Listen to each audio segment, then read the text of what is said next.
Subscribe now and press the bell icon. Never miss an update. दौलते दर्द को दुनिया से छुपा कर रखना, दौलते दर्द को दुनिया से छुपा कर रखना, आँख में बूंद न हो दिल में समंदर रखना। कल गए गुजरे ज़मानों का ख्याल आएगा, कल गए गुजरे ज़मानों का ख्याल आएगा, आज इतना भी न रातों को मनव्वर रखना। अपनी आशुफ्ता मिजाजी पे हंसी आती है, अपनी आशुफ्ता मिजाजी पे हंसी आती है, दुश्मनी संग से और कांच का पैकर रखना। आस कब दिल को नहीं थी तेरे आ जाने की, आस कब दिल को नहीं थी तेरे आ जाने की, पर न ऐसी के कदम घर से न बाहर रखना। जिक्र उसका सही बज़्म में बैठे हो फिराज, जिक्र उसका सही बज़्म में बैठे हो फिराज, दर्द कैसा ही उठे हाथ न दिल पर रखना। सलाम मसनून, आपका इस्तकबाल किया जाता है, खैर मकदम किया जाता है आपके अपने ही यूट्यूब चैनल जीएस ऑनलाइन पर। मैं निशात अहमद।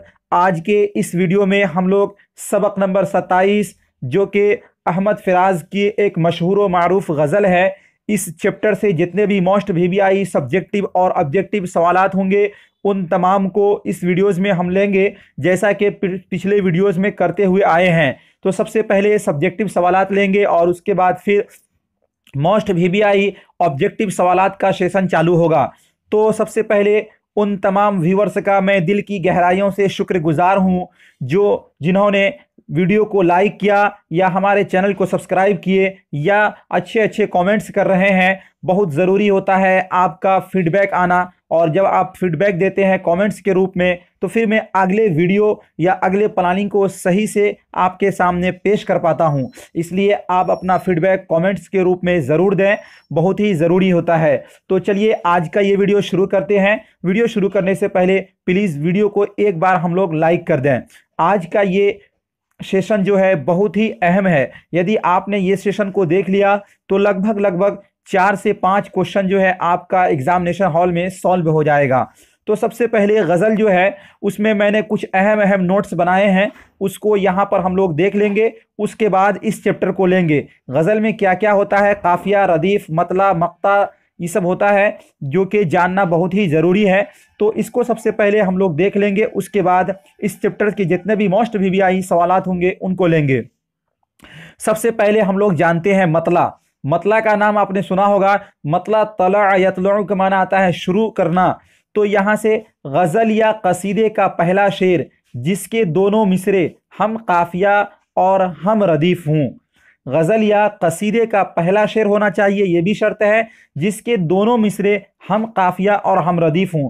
काफिया और रदीफ़ क्या होता है इसको भी मैंने नीचे लिया है। पहले आप यहाँ पर देखिए, दौलते दर्द को दुनिया से छुपा कर रखना, दौलते दर्द को दुनिया से छुपा कर रखना, आंख में बूंद ना हो दिल में समंदर रखना। तो यहाँ पे देखिए रखना रखना दोनों मिसरा में आ रहा है, रखना रखना। तो ये रखना रखना जो है ये रदीफ हो जाएगा। क्या हो जाएगा? यानी शेर के आखिर में जो लफ्ज बार बार दोहराया जाता है उसको रदीफ कहते हैं। क्या कहते हैं? रदीफ कहते हैं। इसलिए ये रदीफ हो जाएगा। अब आगे जो है,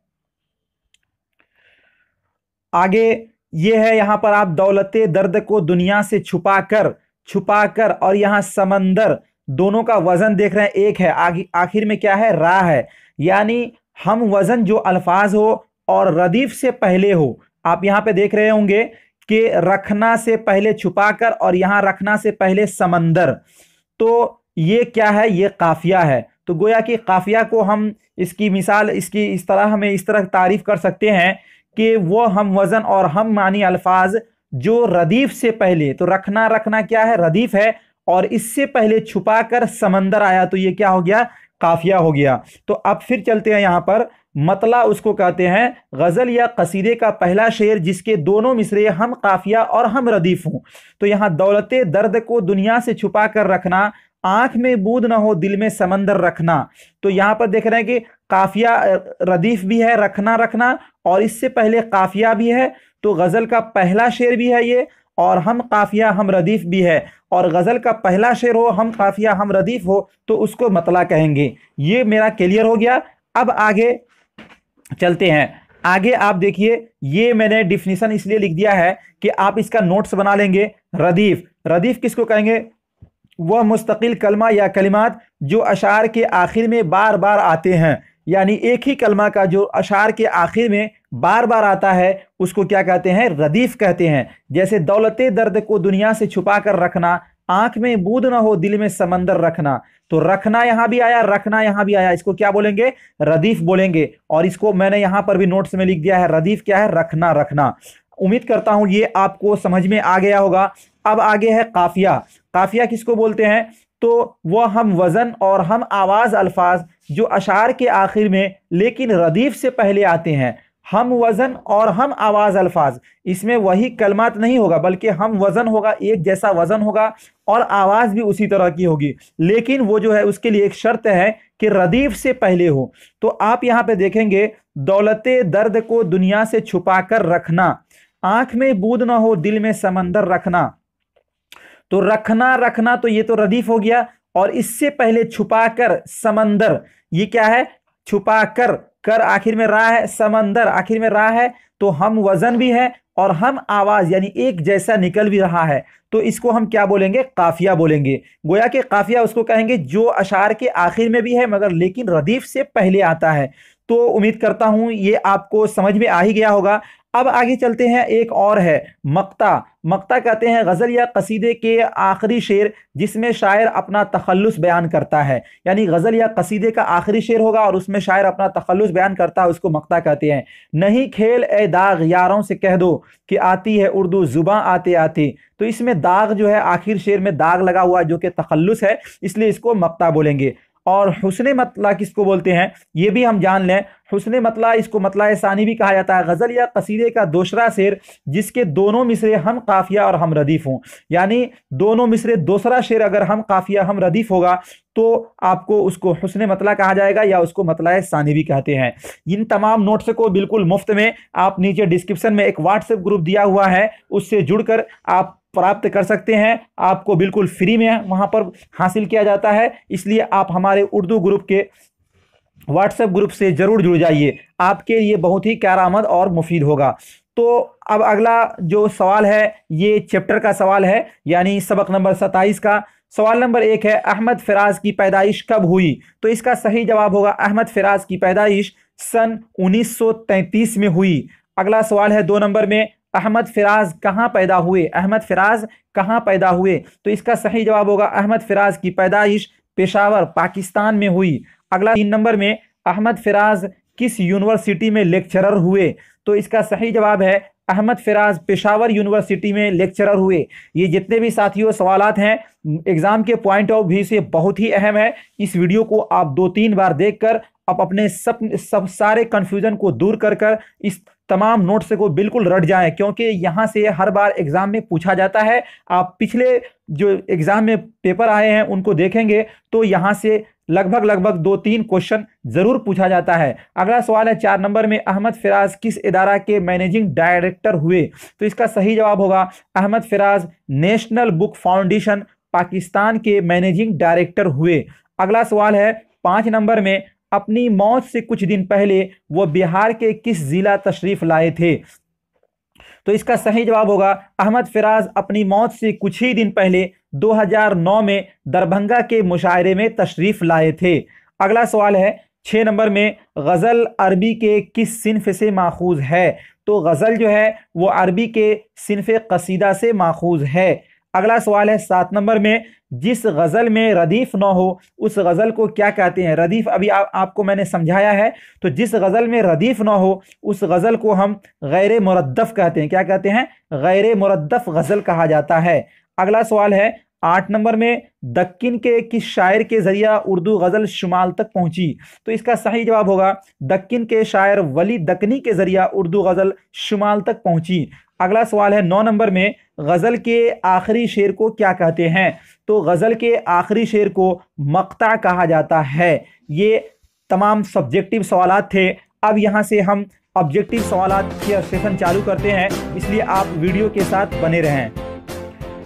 अब हमारा यहाँ से ऑब्जेक्टिव सेशन चालू होता है। अहमद फराज सबक नंबर 27। तो इसका सवाल नंबर 1 है, अहमद फराज की पैदाइश कब हुई? तो अभी हमने पढ़ा है कि अहमद फराज की पैदाइश 1932 ईस्वी में पाकिस्तान के पेशावर जिले में हुई थी, इसलिए इसका ऑप्शन नंबर ए बिल्कुल राइट हो जाएगा।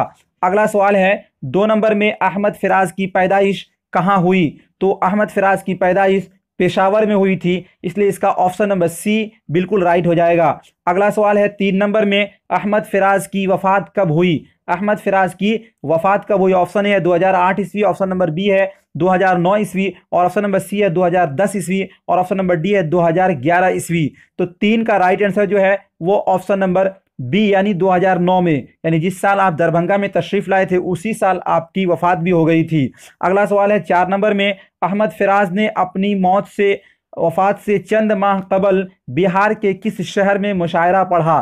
तो कहाँ पे पढ़ा था? दरभंगा में पढ़ा था, इसलिए इसका ऑप्शन नंबर ए बिल्कुल राइट हो जाएगा। साथियों, जितने भी ऑब्जेक्टिव हैं वो सारे सब्जेक्टिव से ही लिए जाते हैं। यदि आपने सब्जेक्टिव को सही से क्लियर कर लिया तो आपके सारे ऑब्जेक्टिव क्या हो जाएंगे? खुद ब खुद याद हो जाएंगे।